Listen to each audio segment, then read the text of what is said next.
Vous ne remarquez rien? Normal. Depuis 40 ans, nous faisons en sorte que tout fonctionne, sans accroc, et sans que vous n'ayez à y penser. Aujourd'hui, XLG, c'est plus de 5500 collaborateurs, plus de 30 métiers, plus de 25 000 clients et plus de 40 ans d'expérience. Des solutions innovantes pour les entreprises réparties en 3 domaines. Technics, pour garantir des opérations industrielles sans faille. Soft Facility, pour des environnements fonctionnels et confortables. Hard Facility, pour créer des espaces optimisés. Notre culture, pour réunir force et valeur. L'autonomie, pour permettre à chaque collaborateur de s'épanouir dans son travail. L'entrepreneuriat, pour encourager l'initiative à tous les niveaux de l'entreprise. La durabilité, car l'avenir de nos clients dépend de celui de notre planète. L'agilité, pour répondre à vos imprévus. La proximité, avec 12 centres opérationnels dans 3 pays. L'innovation, pour vous offrir des solutions de pointe. Chez XLG, nous anticipons, nous réparons, nous transformons.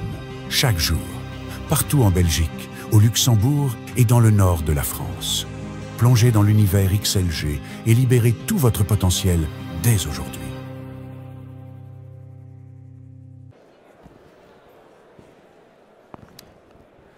Bienvenue à tous. C'est bon? Vous avez le retour? Ok. Bienvenue à tous. Merci à Odoo de me donner l'occasion de parler de notre entreprise familiale et de vous entretenir quelque peu cet après-midi. L'idée, c'est de partager avec vous une histoire familiale. 40 ans d'existence, vous l'avez entendu dans le schéma, et finalement assez bien le chemin parcouru. Alors l'idée, c'est pas de parler de nous, c'est pas ça le plus important. Je pense que l'idée, c'est plutôt d'essayer de partager avec vous les quelques enseignements et les grands chapitres qui ont jalonné notre entreprise familiale, et peut-être vous inspirer, ou en tout cas partager des choses que vous pouvez reprendre avec vous. Toute l'histoire que vous venez de voir ici, donc ces centaines de collaborateurs, ces millions d'euros de chiffre d'affaires, tout ça démarre de l'idée d'un homme. C'était mon père, il y a de ça maintenant 40 ans. Et ce qui m'a le plus impressionné dans la prise de décision qu'il a eue à un moment donné, c'est que, je dirais, père de 3 enfants, venant de s'endetter pour acheter une maison, ayant quelque part atteint une chouette fonction au sein d'une entreprise qui s'appelait Pearson Montage à Liège, où il avait atteint un poste de directeur financier avec une très très belle situation. Nous, ça nous impressionnait. Il avait atteint ce fameux chiffre. Il nous parlait toujours de chiffres et de tout ce qu'il entreprenait.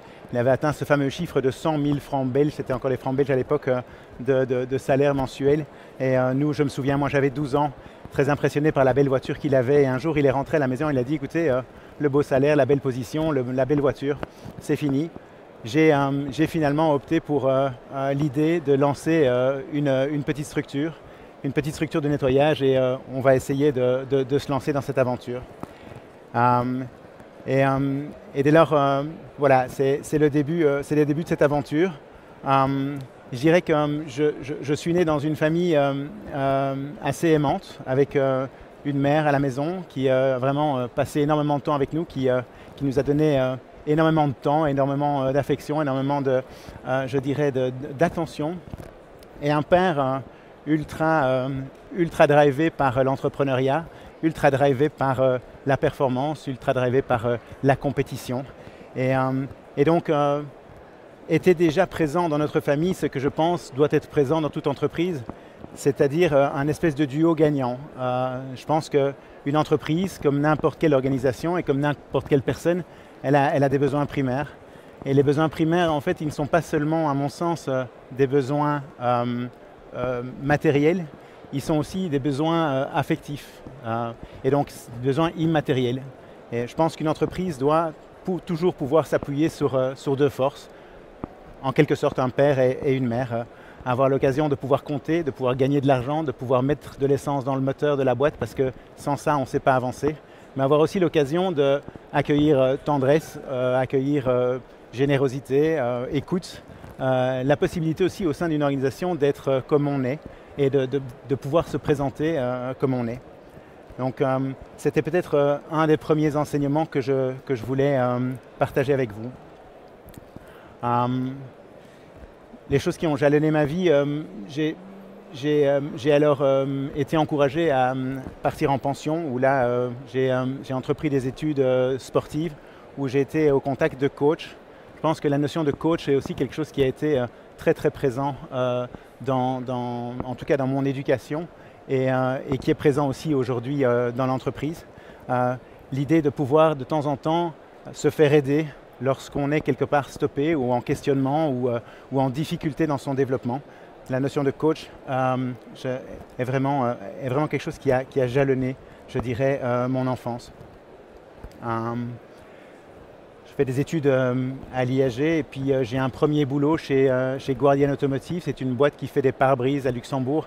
Et là, je vais découvrir ce que c'est vraiment, je dirais, le travail à la chaîne, le travail dénué de sens, le travail pour le travail, avec une certaine violence et sans quelque part beaucoup de notions d'onboarding humain ni d'accueil. Et je vais y rester 15 mois parce que pour un premier boulot, dans un CV, ça ne fait pas bien de partir après 6 mois, mais je pense qu'après 6 mois, j'avais fait le tour. Mais je dirais bien que j'ai peut-être perdu ces 9 mois supplémentaires où j'aurais dû sortir. Mais en fait, ils m'ont gravé à tout jamais l'idée dans la tête de ne plus reproduire ça en entreprise, de ne plus faire vivre ça à quelque employé que ce soit ou à quelque collaborateur que ce soit. J'ai vécu un contraste incroyable après puisque j'ai fait 10 ans de private banking à la Banque Générale du Luxembourg, où là j'ai j'ai eu un boss extrêmement charismatique avec une vision, où j'ai pu avoir une autonomie, où j'ai pu vraiment, je dirais, partager une vision long terme pour les clients de la banque. Et donc ça a vraiment fait un contraste énorme qui lui aussi est resté très très présent dans la suite de notre entreprise. Pendant que moi je faisais ma carrière financière et que je débutais dans tout ça, mon père lui commençait son entreprise familiale. Et de petite boîte en petite boîte, il a construit des équipes autour de lui et il a quelque part quadrillé le territoire belge. Et il a, au fur et à mesure qu'il a fait des rencontres humaines, mis des personnes en force. Et je dirais bien que tout ce que vous avez vu comme présentation et cette espèce d'entreprise à taille un peu importante qu'on a aujourd'hui, on le doit finalement à cette grande qualité qu'il a eue, cette grande compétence qu'il a eue, c'est de trouver des personnes qu'il a pu vraiment, je dirais, encourager à développer leur plein potentiel. Donc, il trouvait toujours une personne de qualité dans une région et il développait à ses côtés l'entreprise. Et il l'a développée toujours de manière complètement autonome. Ça veut dire que la personne de Liège, puis la personne de Charleroi, puis la personne de Gand, puis de Bruxelles et puis de Libramont, et il a comme ça quadrillé tout le pays, avait chaque fois l'occasion de développer l'entreprise suivant son propre fil rouge. Il était toujours à leur côté pour quelque part les accompagner, je disais bien les coacher, les mettre sur la trace, mais assez rapidement, il leur a donné beaucoup d'autonomie, il leur a donné beaucoup de pouvoir et beaucoup de liberté pour développer les affaires. Ça a créé vraiment un ADN extrêmement fort, parce qu'il l'a tellement bien fait et il a eu ce talent tellement important de finalement trouver sur son chemin des personnes de grande qualité que finalement il a réussi à créer tout un maillage du territoire belge pour nos entreprises de nettoyage.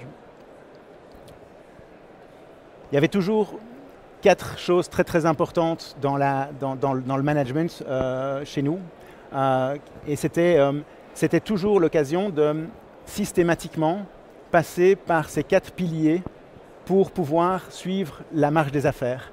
Donc tout le reste était fait en grande autonomie, mais une fois par semaine, il y avait une réunion qui passait à travers la finance. Donc on a toujours beaucoup compté chez nous. C'est impossible de faire une entreprise qui suit son chemin et qui quelque part reste en vie si jamais on ne compte pas. Il y avait l'administration, donc le courrier, bon, ce n'était pas des mails à l'époque, c'était un courrier papier, mais c'est devenu assez rapidement des mails. Impossible d'avoir des mails qui restent fermés ou des courriers qui ne sont pas traités. La production ensuite, Donc mon père se mettait toujours à disposition de ces différents operation managers dans les différentes entreprises qu'il visitait pour se mettre à l'écoute des problèmes de production, connaître nos gens, connaître finalement le dessous des cartes, savoir ce qui va, ce qui ne va pas, et de vraiment essayer de se mettre à l'écoute de la production au plus proche du terrain possible. Et enfin le social. En permanence, nos entreprises sont des entreprises de personnes, on n'a pas d'usine, on n'a pas de grands brevets, on a finalement un ensemble de personnes qui ont décidé de s'engager pour faire en sorte qu'XLG grandisse. Et donc le social était toujours un chapitre très important. Donc la finance, l'administration, la production et le social. Et au fur et à mesure des années qui ont passé, à force de systématiquement suivre cette manière de faire, il a fait en sorte que ces différents patrons d'entreprise grandissent vraiment et prennent complètement leur autonomie. Et c'était finalement, m'a-t-il expliqué souvent, la seule manière pour un patron d'entreprise de finalement faire un effet de levier. Si jamais on garde tout sous son contrôle et qu'on veut tout contrôler soi-même, mais quelque part on limite le développement d'une entreprise à ses propres capacités, à son propre temps, à ses propres 24 heures. Et donc, le fait d'avoir quelque part accompagné tous ces patrons d'entreprise, il a pu à un moment donné leur donner leur full autonomie et créer ce fameux effet de levier. Donc il leur a fait confiance.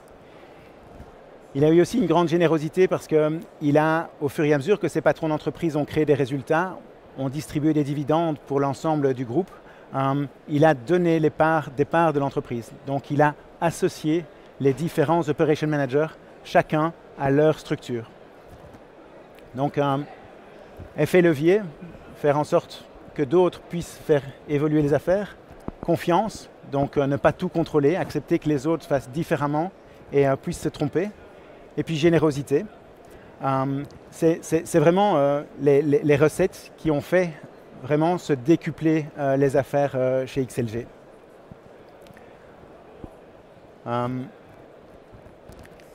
Ces différents operation managers sont alors, comme je vous l'ai dit, devenus general managers et puis sont devenus administrateurs délégués de leur propre société. Et vraiment alors, c'est vraiment par ce développement-là que s'est forgé au fer rouge dans nos affaires la notion d'opportunité, la notion d'autonomie, la notion aussi d'individualisme. Ça veut dire que la personne qui développait les affaires à Liège le faisait différemment qu'à Charleroi ou à Libramont ou à Gand ou à Anvers. Et là naît quelque part une marque extrêmement forte, un trait de caractère qui, pour la suite, posera quelques difficultés. Je vous en parle dans quelques instants. Il organisait quelques rassemblements de ces différents operation managers qui pouvaient, je dirais, se voir 3-4 fois par an, mais ce qui était important de comprendre, c'est que la notion de groupe n'existait pas. C'était chaque entreprise, chacun pour soi, et quelque part, ils échangeaient quelques procédés, je dirais, quelques manières de faire collectives, mais chacun avait son autonomie. On arrive alors en 2006 et malheureusement mon père tombe malade. On lui déclare un cancer et évidemment ça bouscule un tout petit peu les choses. C'est une nouvelle difficile à accueillir. Et à ce moment-là, de mes 3 frères, j'étais le seul avec des dispositions, en tout cas économiques, et avec l'envie de le faire. Je rentre aux différents conseils d'administration des entreprises pour essayer quelque part de préparer une issue potentiellement qui était incertaine pour sa maladie. J'avais une connaissance des affaires familiales, mais là j'entre vraiment dans le vif du sujet et je peux me confronter aux différents, je dirais, aux différentes personnes et aux différentes vraiment personnalités des différents operation managers. J'avais quelque part fait ma propre religion parce que j'avais fait ma carrière, j'avais 20 ans de carrière à peu près à côté en finance. Et donc j'avais quelques points de repère, j'avais aussi une légitimité quand vous arrivez auprès de personnes qui sont autant autodidactes et qui quelque part se sont fait par eux-mêmes épaulés par quelqu'un qui était excessivement exigeant. Là, vous arrivez finalement pas dans un monde de bisounours, vous arrivez dans un monde où on vous attend avec une légitimité et avec quelque part des arguments. mon père se bat contre sa maladie et les années 2010 vont vraiment faire éclore le groupe. On parlait en centaines de collaborateurs, on va parler grâce aux années 2010 en milliers de collaborateurs, surtout grâce au début de notre travail dans titre-service. Donc on a en Belgique la possibilité de mettre à disposition des femmes de ménage sous le principe des titres-service et on va vraiment prendre ça très fort à bras-le-cœur. Nous allons devenir pendant très longtemps le leader en Belgique en matière de mise à disposition de femmes de ménage en titre-service. Nous allons avoir jusqu'à 7000 aides ménagères, que ce soit en Flandre et en Wallonie. Tout ça va créer quelque part un essor assez incroyable pour le groupe et on va vraiment prendre une taille très importante. Mon père se bat contre un premier cancer, puis un deuxième, et le troisième malheureusement gagne contre lui. Et en 2016, il décède. Et il laisse derrière lui une magnifique œuvre. Il laisse derrière lui 180 millions d'euros de chiffre d'affaires, près de 7000 collaborateurs et finalement une entreprise qui, je dirais, ne tient pas dans un seul groupe, mais quelque part affiche des chiffres et une performance qui est juste incroyable. 2016, c'est l'occasion de pouvoir faire une transition, de pouvoir faire une année de deuil. Je regarde un petit peu l'entreprise. On est avec mon cousin, qui était le bras droit de mon père à l'époque, un petit peu les deux membres de la famille, à essayer de maintenir tout cet édifice en place et de faire le tour. Mais assez rapidement, ce qui avait été un grand avantage dans la stratégie première, c'est-à-dire cette autonomie et cet énorme, je dirais, cet énorme individualisme qui faisait que l'esprit de compétition existait, mais commence à trop exister, si j'ai envie de dire.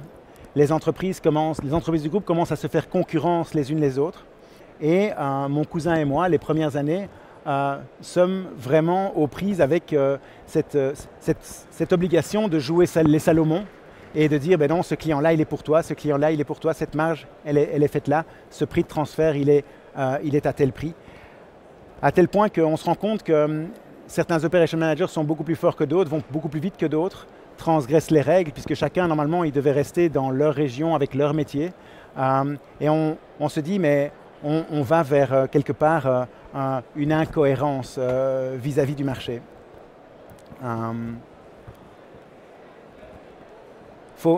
Il faut bien dire que c'est assez inimaginable, mais ce groupe d'une cinquantaine de structures juridiques qui rassemblait autant de personnes et faisait autant de chiffres, mais ça se faisait sans fonction centrale. Donc il n'y avait qu'une seule finalement fonction centrale au moment où mon père, c'était lui-même qui voyageait dans les différentes entreprises.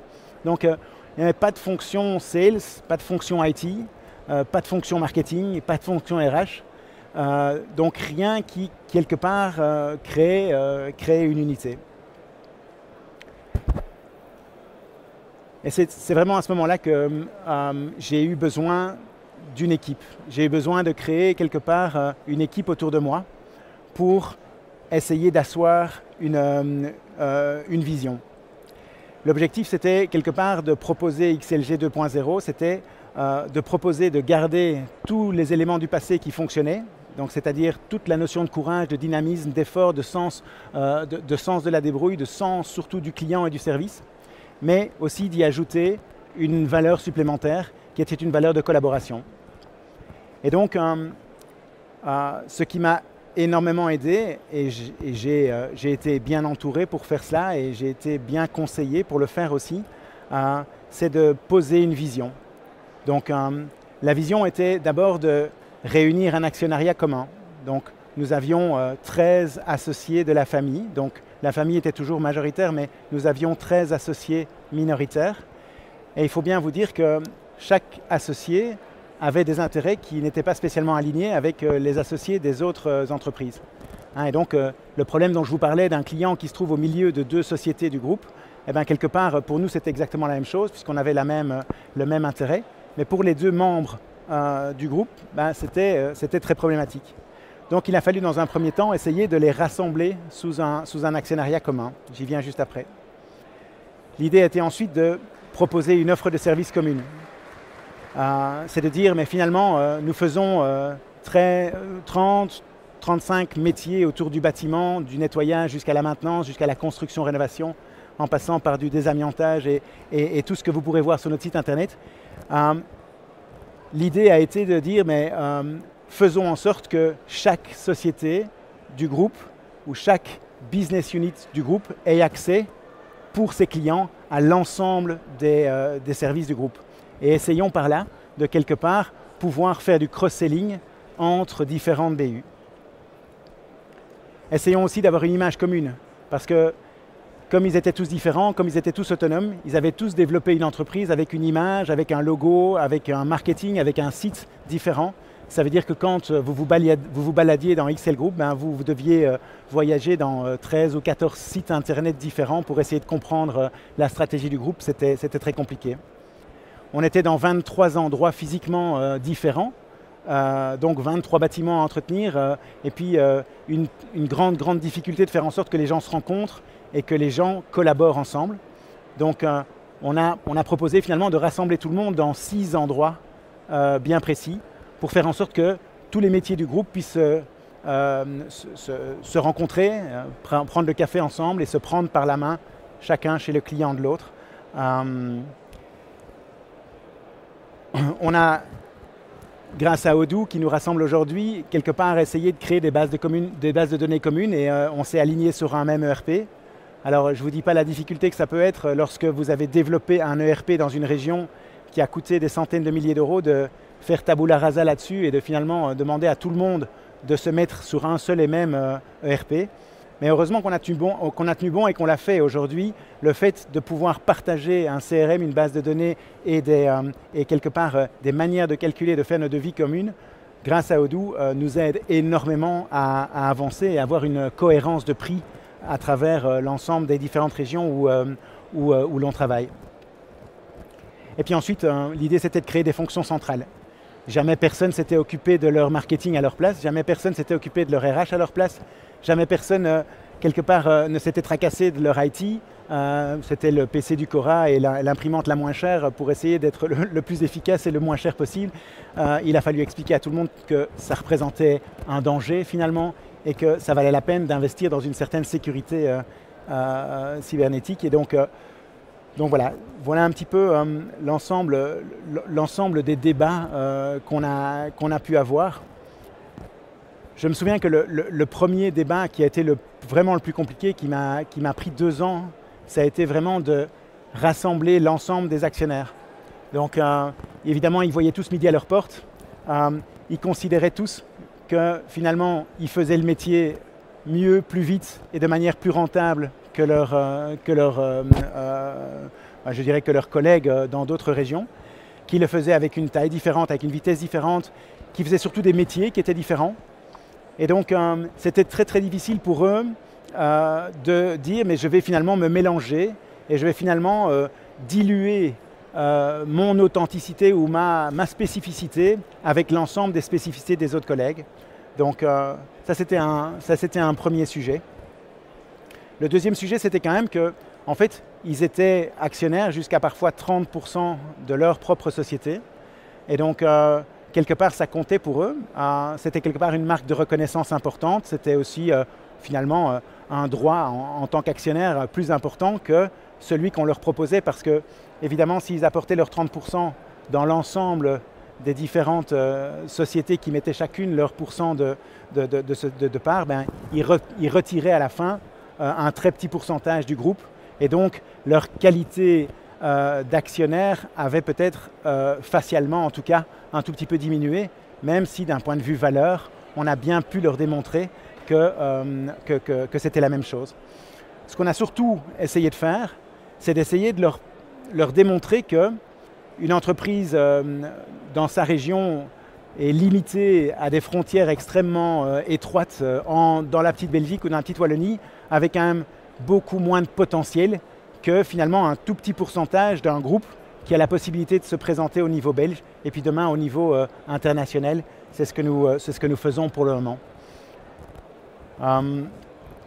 Donc ça a été vraiment 2 années de lobbying important et c'est peut-être la plus grande réussite ou en tout cas ce qui a permis de faire ce qu'on vous a présenté juste avant. Ensuite, deuxième sujet qui n'était pas facile, on avait 13 patrons d'entreprise. Ben, finalement, il en fallait 2. Hein. Il en fallait un pour le B2B et un pour le B2C.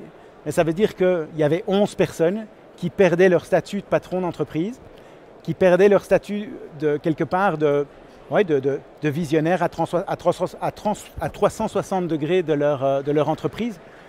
Et des personnes qu'on allait quelque part remettre dans des fonctions qui étaient peut-être moins multidisciplinaires. Et donc, là aussi, énormément de discussions avec l'ensemble de ces personnes pour essayer de vraiment faire en sorte qu'ils se focalisent sur leurs talents et qu'ils développent au maximum leurs compétences et de leur prouver que dans ces fonctions-là, ils allaient apporter plus de valeur que là où ils n'étaient avant et que de toute façon, comme on avait une certaine collégialité et qu'on avait créé une certaine collaboration ou en tout cas unité d'intérêt, eh ben, ils s'y retrouveraient d'une manière ou d'une autre. Donc c'était, je pense, le deuxième énorme chantier qu'on a eu, c'était parler avec toutes ces personnes. Là où j'ai eu un petit peu de chance, c'est que j'ai pu m'appuyer sur une énorme résilience. Donc lorsque vous changez comme ça l'ADN d'une entreprise, surtout une entreprise familiale qui avait quand même 32 ans d'existence à ce moment-là, qui avait 32 ans d'habitude, de manière de faire, 32 ans d'autonomie, d'individualisme, essayer de créer une communauté d'intérêt et une vision collaboratrice, c'est vraiment un gros challenge. Ce qui m'a énormément aidé, c'est que j'ai pu m'appuyer sur une résilience business énorme. Donc ces gens avaient été coachés, comme je disais au départ, et avaient été entraînés à quelque part faire du business, gagner de l'argent, à développer un sens du service vraiment incroyable, à développer ce mindset compétiteur qui fait que peu importe la situation dans laquelle on les mettait, il fallait qu'ils retrouvent le chemin de la compétition et de la performance. Et donc en fait, assez rapidement, je n'ai pas eu de trou, j'ai pas eu de trou d'air. La XLG ne s'est pas arrêtée. Elle a vraiment continué finalement à servir ses clients. Elle a continué à gagner de l'argent. Elle a continué à faire son métier. Et donc, je ne suis pas passé par une période de stress avec finalement un compte de résultat qui se rapproche de zéro ou bien qui va dans le rouge. Ça m'a vraiment énormément aidé. Ce qui m'a aidé aussi, c'est que la vision a été assez rapidement gagnante. Donc, il y avait une série d'acteurs chez qui on n'osait même pas remettre prix avant, parce qu'on était tellement des petites entreprises que finalement, on n'avait pas la légitimité pour remettre offre auprès de grands acteurs de l'industrie à l'époque. Du moment où on s'est mis tous ensemble, du moment où on a créé une seule marque, du moment où on a créé un seul bilan pour l'ensemble des différentes sociétés, on est devenu crédible. Et on a gagné des marchés qui se chiffraient alors en millions d'euros de chiffre d'affaires de manière annuelle, chose qu'on n'avait jamais eu auparavant. Ça aussi, ça a énormément aidé la stratégie et ça a énormément aidé à souligner quelque part la vision que je voulais donner pour la suite de notre entreprise familiale.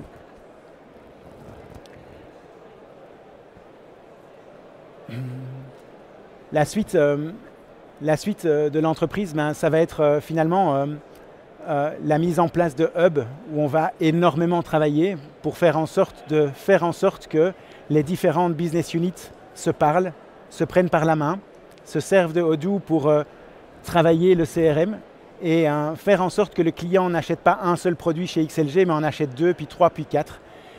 Et ça, on va le faire grâce à cette nouvelle valeur de collaboration. Cette envie finalement d'avoir la générosité, d'avoir le grain de confiance nécessaire pour risquer d'emmener son collaborateur chez son client, chose qui ne se faisait pas avant parce que quelque part on avait un petit peu peur que le service de l'autre soit moins bien fait que le service qu'on faisait soi-même et que ça risquerait finalement d'entacher la relation assez individuelle et égoïste qu'on avait de la relation avec son client. Donc 2020, 2021, 2022, 2023 vont être des années qui vont vraiment consolider très fort la vision et qui vont franchir des paliers qu'on n'espérait même pas.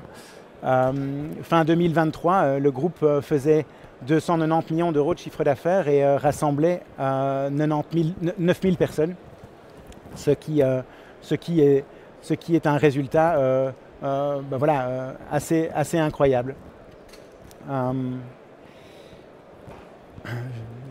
J'avais envie de dire les avantages de cette transformation, ça a été finalement la taille.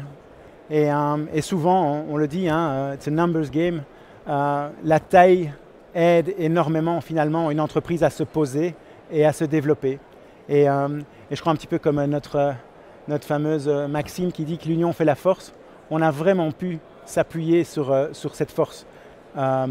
Et aujourd'hui, c'est vraiment l'axe principal sur lequel on peut s'appuyer pour envisager XLG 3.0.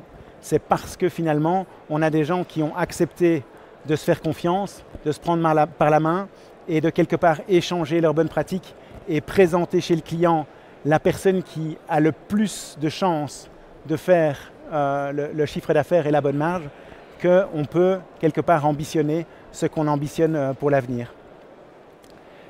Je dirais aussi que la taille fait en sorte qu'on est pris au sérieux, j'en ai parlé, et nous avons des résultats qui quelque part remplissent à longueur de temps le moteur de la machine et nous permettent quelque part de voir devant. Peut-être vous parler des inconvénients. Donc, passer finalement d'une situation où on est invisible et on passe partout et on a des toutes petites structures qui ne dérangent pas, à une structure un peu plus nationale qui fait un peu plus de bruit et qui quelque part est plus présente, plus visible, c'est peut-être notre exposition au syndicat. Quand vous avez 9000 personnes, quelque part vous êtes aux prises avec les syndicats de manière beaucoup plus frontale. Maintenant, encore une fois, on a vraiment pu s'appuyer sur le passé et on a vraiment pu s'appuyer sur notre historique avec les syndicats. On a toujours été dans une recherche de dialogue et de compréhension et on a toujours séparé les discussions par région et par entreprise. Je ne dois pas cacher que le rassemblement de tous les titres-services en un seul endroit et lorsque les syndicats représentaient 4000 de nos aides ménagères, certainement on a eu des discours qui se sont un peu plus tendus, mais je dirais qu'on garde aujourd'hui une relation avec nos syndicats qui est excellente. Et on peut dire quelque part qu'on s'est exposé à ça et on a grandi. Et ça fait partie de la maturité d'une entreprise que d'arriver à surmonter ces étapes-là. Je dirais bien aussi qu'on a grandi par rapport à la solidarité, par rapport à notre notoriété. Je disais, cette acceptation de dire on travaille tous ensemble sous la même marque et si jamais il y en a un qui, quelque part, devait avoir un problème chez un client ou devait avoir un problème réputationnel, quel qu'il soit, quelque part, effectivement, ça va se décliner sur l'ensemble des autres sociétés. Mais je dirais que l'inverse est vrai aussi et que, quelque part, il y a aujourd'hui beaucoup plus de fierté et beaucoup plus d'envie de se présenter ensemble qu'il n'y a de tracas de finalement être éclaboussé par une erreur de l'un ou l'autre. Je dirais aussi que la divergence de vue et la divergence d'ambition et aussi les différences culturelles qui peuvent exister entre les différentes régions de notre pays étaient avant un frein. Mais aujourd'hui, doucement, même si tout n'est pas parfait, même si jamais c'est un long process, ça devient doucement une force. Et les rassemblements aujourd'hui qui sont beaucoup plus fréquents ont vraiment cet apport humain très important.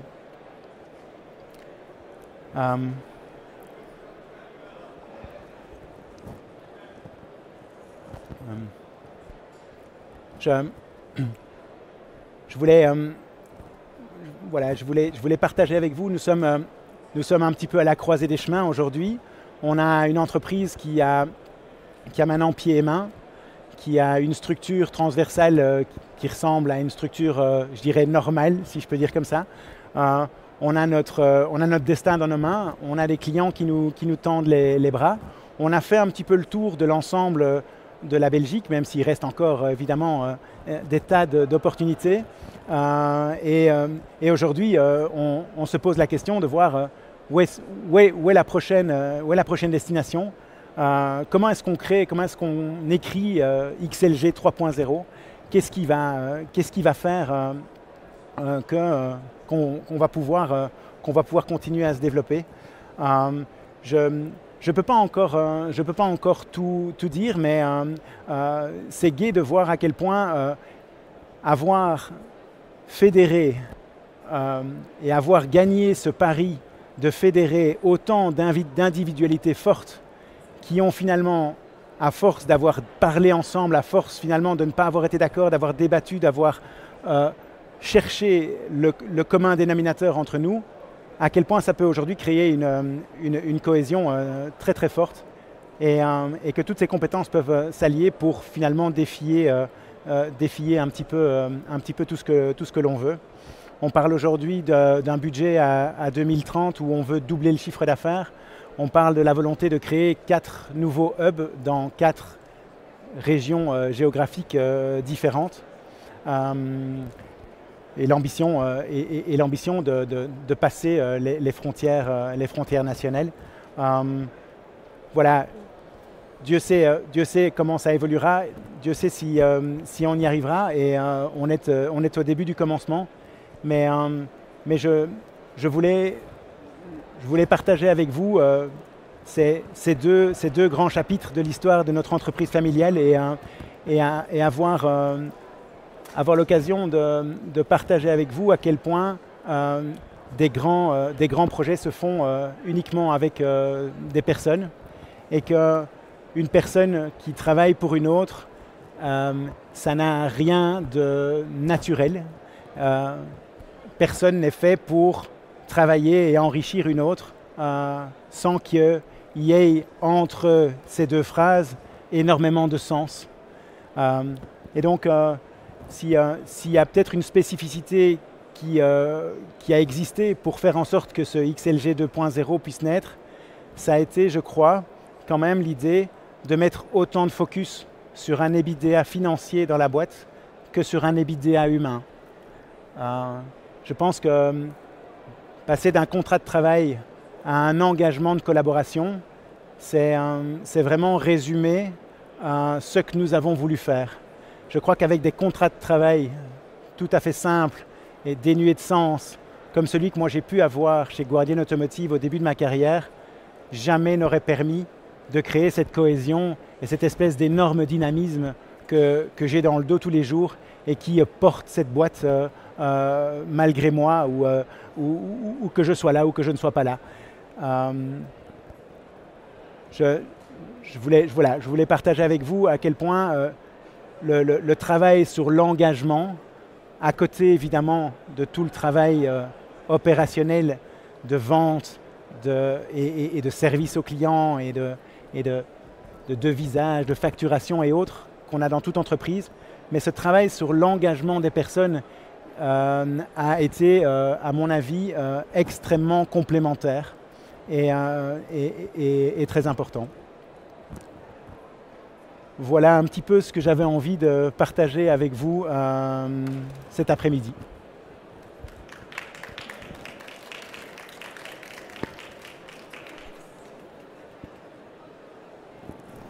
Un tout grand merci pour votre présentation. Il y a quelques questions qui sont arrivées. Pour tous ceux qui sont là, vous pouvez scanner le QR code qui est ici au-dessus et poser vos questions dans le pad et on les lira. Alors la première question, c'est qu'est-ce qui vous a fait choisir Odoo comme ERP ? On avait Odoo, donc on avait 3 grands ERP et on avait Odoo dans la boîte, surtout à Bruxelles. Et en fait, c'était le côté open source à l'époque. C'était l'idée de se dire, en fait, un ERP va changer, va évoluer, va grandir. Et si jamais on prend quelque chose qui est fermé, et qui dépend d'une petite structure ou d'une petite équipe pour les différentes releases, mais quelque part, on a moins de flexibilité et on risque assez rapidement d'aller dans un cul-de-sac. On avait vraiment le sentiment, ou en tout cas notre IT à l'époque était vraiment persuadé que Odoo allait s'ouvrir dans le bon chemin avec ce fameux open source. Merci. La question suivante, c'est XLG a une longue histoire familiale. Quels conseils pourriez-vous donner aux personnes qui souhaiteraient commencer une entreprise familiale aujourd'hui? D'abord, je conseillerais de le faire. C'est une magnifique aventure. Ce que j'aurais comme conseil, c'est d'en parler autour de soi, d'avoir vraiment le commitment de ses proches, parce que c'est très prenant. Et on se lève tous les matins avec l'entreprise familiale, on se couche tous les soirs avec l'entreprise familiale. L'entreprise familiale s'invite au repas, parfois le dimanche. Et à Noël. Et donc, ouais, voilà. Et donc, je dirais en avoir parlé à ses proches. Et puis bien s'entourer. Je dirais que si je regarde autour de moi, dans le comité exécutif, j'ai autour de moi que des personnes qui sont beaucoup plus fortes que moi dans les domaines qu'elles pratiquent et qui créent vraiment un effet de levier et qui permettent de voir plus loin. Et puis un accent humain, une capacité d'authenticité, une envie de parler, de se montrer tel qu'on est et de quelque part créer dans l'entreprise familiale que vous démarrez à 2, à 3 et à 4 un espace où il y a une certaine liberté, où on n'est pas obligé de porter un masque pour venir au boulot, où on peut se montrer tel qu'on est. On a tous des jours avec, des jours sans. Et si on crée un contexte comme celui-là, on permet plus facilement, je pense, aux gens de se déployer. Avez-vous eu besoin d'un fonds d'investissement pour vous développer? Non, jusqu'ici, on n'a pas eu besoin de fonds d'investissement parce que notre entreprise a très peu besoin de CAPEX et on a développé toute l'entreprise de manière organique. C'est-à-dire que chaque fois qu'on s'était installé dans une région, quelque part, on a loué un petit bureau, puis on a pris une personne, puis 2 personnes, puis 3 personnes. On l'a fait de manière assez lente, organique, ça ne nous a pas demandé beaucoup de CAPEX. Peut-être que pour XLG 3.0, on aura besoin.